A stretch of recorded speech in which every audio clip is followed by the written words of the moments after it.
beautiful people, welcome to my channel. I am Kenichi. I'm Sean. And in today's video, we are going to be telling you how we got to Thailand in November of 2021 and how you can get to Thailand in December of 2021 and moving forward. Absolutely. So we're going to talk about three things today. First, we're going to talk about the entry requirements on paper. Just tactically, what do you need to do to get into Thailand right now? Next, we're going to be talking about the realities of the application process. What's not on paper, but really good to know. We're going to end with sharing our own experience. We had an adventurous time getting here, we'll say that. Sure did. But we'll get into those details at the end. Yes. But first, let's start off with the actual requirements that you need to enter into the country. And that starts off with the Thailand Pass. So there are two passes that you can apply for, the Test and Go and the Sandbox program. Today, we're going to be telling you about the Test and Go program because it's the quickest and I guess the smartest option, we think. Yeah, so with the Test and Go program, you are required to stay one night in a hotel, a certified hotel of your choosing before you can go on your way to the rest of Thailand. Now, with this Test and Go program, you need a few things in order to actually apply for the Thailand Pass. So you need to be vaccinated, double vaccinated specifically, at least 14 days before you come to the country. At this point, this is pretty standard stuff, so hopefully no surprises there. Yes. You also need a hotel and flight booked. So you need the certified hotel with the booking number, as well as the flight number and all of those details, and they are checked when you come. We'll get into why that's a little bit tricky here in a bit. You also need COVID insurance. You need to be covered for $50,000 worth of COVID expenses. Now, there's a few options. Your regular insurance probably will not cover this, but if you have any other kind of like traveler insurance, it should. Like we have had insurance this past year and it kind of covers all of those things as we've been traveling around the world. If you don't though, you can go buy an add-on insurance package just for your time in Thailand, like less than a month. It costs about $70 US to get this insurance, but you will need that before you can apply for the Thailand Pass. Lastly, before you can actually make it over to Thailand, you'll need to do a PCR test 72 hours before departure. No, within 72 hours of departure. Yes. Thank you for the clarification. Yes. All right. So now that's kind of requirements on paper. It is pretty bright. Yes. Okay. All right. So there's a few realities that are not quite obvious when you first glance at those rules. They seem pretty easy. Like, oh, okay, that's fine. The flight and the hotel need to be reserved, yes, but basically, the Thailand Pass will require 7 business days to get back to you. And oftentimes for us, and even like right now in December, you can only apply for the Thailand Pass, a couple of weeks out in advance. They will literally not allow you to go, like, say that you're coming in. months in advance. So you almost need to wait until the last minute. But that's really scary when you're about to go drop thousands of dollars on flights and hotels for your family. And so we really recommend booking a refundable hotel. Agoda is one of the most popular websites to book hotels here in Asia and in Thailand. A lot of them do have free cancellation on the hotels. Now, the flights are a bit trickier. One option is to use miles. The refundable flights are like stupid expensive. That's not a real option. But a few airlines actually do have different deals. We actually flew on Scoot Airlines. Because we were flying from Greece, so we had that option. I think it is in other parts of the world, like Australia and the US as well. And they actually have this really nice thing in COVID right now where you can rebook your flight one time in the same destination up to 4 hours before your flight takes off. So we kind of had this in our back pocket as our safety net in case the application did not go through in time. But what I recommend in general is just paying that extra $30 for insurance when you book your flight. Even if you book economy and you get that insurance, usually it's refundable at that point. So it's for a lot of people, they're like $30, I might not even need it, but for the peace of mind, it definitely is worth it. Yes. So, all right, that's kind of maybe just some good things to know. So we want to kind of end this talk today by sharing our own adventure getting into Thailand. So go back in time to... Yes, we're in Greece and we want to go to Thailand because this is where we got engaged 6 years ago. So yeah, we're super excited. However, it was not open yet, the Test and Go program. Before this, they had a whole quarantine thing and it just wasn't going to be worth it for us to be in quarantine for 14 days. If you think about it, most people's vacation time is 2 weeks. So if you come to a country and the whole entire 2 weeks you're in quarantine, it makes absolutely no sense. So we heard that they were going to start this test and go program on November 1st, and we were super excited. But the messed up thing about it is, go ahead, you remember they canceled the other people? So basically, before the Thailand Pass, there's a certificate of entry. And so, like in September and October, you could go apply for the certificate of entry. It wasn't a bad deal, but mid-October, around October 15th or so, they actually rejected everybody who had a pending application and said, you need to wait to use the new system, Thailand Pass, starting November 1st. So all of a sudden, you had people who've been waiting already for 2 weeks, trying to hear back from their certificate of entry application, and now they are informed they need to go start over. But that's a bad deal. Yes. So come November 1st, us and a lot of people trying to travel over here log in when the system opens up. Now, when you start a new system with thousands and thousands of users and you've never been able to test it beforehand, problems arise. And some kinks, yeah. So basically, the app was just completely crashing and not responsive. You literally couldn't even go to the website for the first 18 hours. But this was very scary for us because we already had, so it opened November 1st and we were set to fly, I believe it was the 7th of November. Yes. So that is very scary, okay? And at this time, they were saying it only took 3 business days to get your application approved. And I thought it was pushing it. He didn't think so, but when the website crashed, I was freaking out a bit, like, oh my gosh, what are we gonna do now? Yes, I thought I was gonna be so on top of it. We were logged in the minute the form opened. I was like, okay, I'm gonna be one of the first people. We got plenty of time to do this. We're gonna be set. No. That was definitely not the case. So we are now kind of anxiously waiting November 2nd, November 3rd, November 4th. We're seeing on Twitter literally hundreds of people missing their flights and losing thousands and thousands of dollars because they didn't get their application back. I think they had some 50,000 people apply that first week.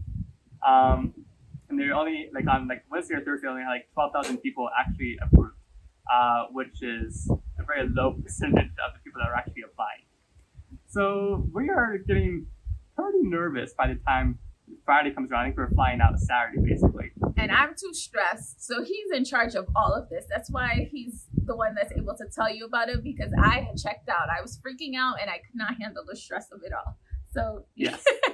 Go ahead. Yes. So basically, I'm starting to just, put in my head that we're not going to go to Thailand on our initial day. I'm going to go rebook this flight. We're going to figure out some way to stay in Greece a little bit longer, and we'll just figure it out, basically. Now, Friday, they only work business days, it turns out. We thought they would work every kind of day. Well, you skipped the step, how you were actually able to apply for the application. Oh, yes. That, and the other thing is, as adults, we couldn't apply as a family. So there was a possibility that he could be approved and I could be denied, which was one. I was like, why can't you just apply as a family? I think you can have minors under your application, but we couldn't do it as husband and wife. Yes. And another detail that was just kind of for fun, on the application process itself, even when the app was kind of up, it still wasn't. It was actually full of bugs. You had to, it would just time out and crash and you go refresh the page and kind of start over. And it would kind of remember your information, but not really. So it got to a point where basically on Twitter, they're sharing all these hacks, put spaces after your passport number. If it doesn't, essentially you've already applied, but you didn't get the email, you need to put a space after your passport number. You need to actually go turn off some network security settings so the form would load correctly.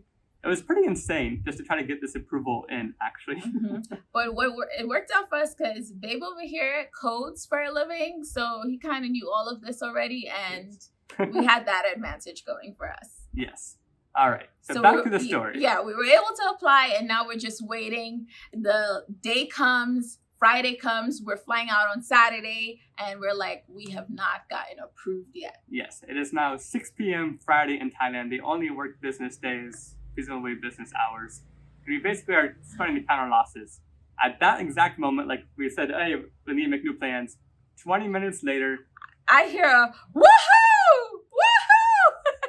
It's him, because he received the email saying that his pass was approved. Yes. So we were excited, and then I realized, wait, your pass is approved, but what about mine? And then like 5 minutes later, I got approved as well. So we were very ecstatic that we were going to Thailand after all. Yes. So then it is now about 1 p.m. in Greece, and we need to get a PCR test done before our flight tomorrow afternoon. Yes. Most places tell you they need 24 hours of turnaround. We found a really expensive option online that could do it in 3 hours. But luckily, we went to the clinic a few blocks away, and they said that even though they say on the website it's 24 hours, it was actually going to be done the next morning. So we go over there, we get our test done, and we get the results late that night. But they had messed up. They listed him as female. They had the birth. Okay, so that's just a whole nother story. But we had to go back in the clinic in the morning before we went to the airport to make sure that they had the right information. Yes. Yes. So they got a physical print-up of our negative COVID Yes. test, and we were finally good to go to the airport. Mm-hmm. And once we got to the airport, mind you, we got there like 4 hours early, just because we had to go check out and stuff. Yeah. But, there was not a long line. You want to No. tell them more? Well, I just want to skip to the part where we're boarding the flight and we're looking around and we're like, it's only about 16 people here. Are there going to be more people? Guys, it was a jumbo jet. I'm talking about the big jets that hold like hundreds of people. How many people would you say? Yeah, like 200. Like 200 people. Or The more. jumbo jet with only 16 of us on the flight. Yes. So everybody is in their own row, just hanging out. Sleeping, because it's a long haul flight. Yeah. So that was not too shabby. I think it was, 10-hour flight or so? Yes. And we had to connect into Singapore. Yeah. Now we get to Singapore, and the entire airport is dead. No one is in the Singapore airport basically at all. Yeah. So we go to an airport lounge. We have actually like a 4-hour layover, so maybe Mhm. 6 hours actually. Mhm. And the entire time we're in this airport lounge, not one other person comes in. No.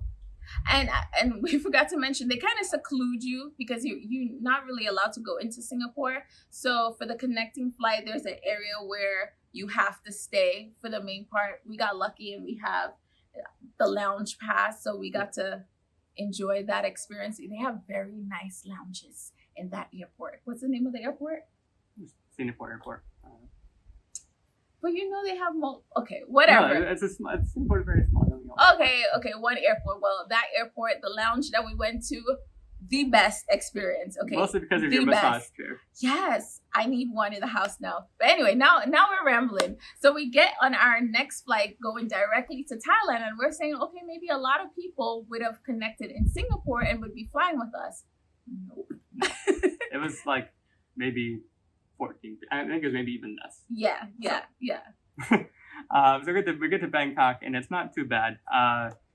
Because there's literally no one on the flights, all the security lines are empty. We were like literally the first ones off of the airplane to get into the line. Yes, and I have to give them credit because although it was such a up and down experience applying for the pass, once we were going through every checkpoint, it was smooth. They were checking everything. They told you what you needed to have out. So you need to have out the pass. They gave you a QR code to show them. They scanned that. You needed your COVID test results. What else did they want to see from you? Well, basically all your information. That you Basically everything that you applied with, they wanted to see that. And it was smooth sailing, no problems. We walk out the airport and then we're bombarded with taxi, because you were supposed to pre-book your transportation service. We didn't know that, but yes, if you're coming, please, it's better to pre-book your transportation. with the hotel probably. Or something. Exactly. So luckily we were able to do it on site right there. And after such a long flight, it was nice to not worry about how do we get there, how do we translate this. We can just get in the car and we dropped off right in front of the hotel. The ride was nice, lots of AC. We get there, the bellboys come, they take all your luggage and they usher us straight into the quarantine section of the hotel because immediately you had to take your COVID test. Yep. So the doctor will give you the COVID test. The results actually came pretty fast. They were able to test us that night, still didn't arrive probably like 7 p.m., 8 p.m. Yes, and they said, if your test results came back negative, you are free to go out and explore and do whatever. If it were positive, then you would be stuck in that room that you bought. And we forgot to mention the room that they put us in was sectioned off for quarantine. And they said once we were negative, they would transfer us to the other part of the hotel that was for regular guests, basically. One thing that I did not like, our hotel did not specify whether the COVID test was included in the price or not. So once we got there, we had to pay, was it $100? I think it's like $60 each. $120. Okay, whatever, for a COVID test. And that was not explained to us. But you do, upon arrival, have to take a COVID test again at your certified lodging. Yes. So I think with that, now that we're here, it has been amazing. Mm-hmm. The weather's been great. We were the only tourists for a long time, like a sprinkle of other people. It's very different than when we came 6 years ago, I would say. Yes. But it's been lovely to have like it all to ourselves. All the experiences are small. We're in Phuket currently, and we go to Patong. The beaches are empty. You can relax and actually take in the views. You know, the streets are more drivable, I would say. It's easy to get into the restaurants, you know, but the sad part is the strip. Bangla Road. Bangla Road was sad for me because that means that a lot of people are losing out on money because it was so empty. And I remember when we came, we barely could walk, you know, or hold on to each other when we came 6 years ago.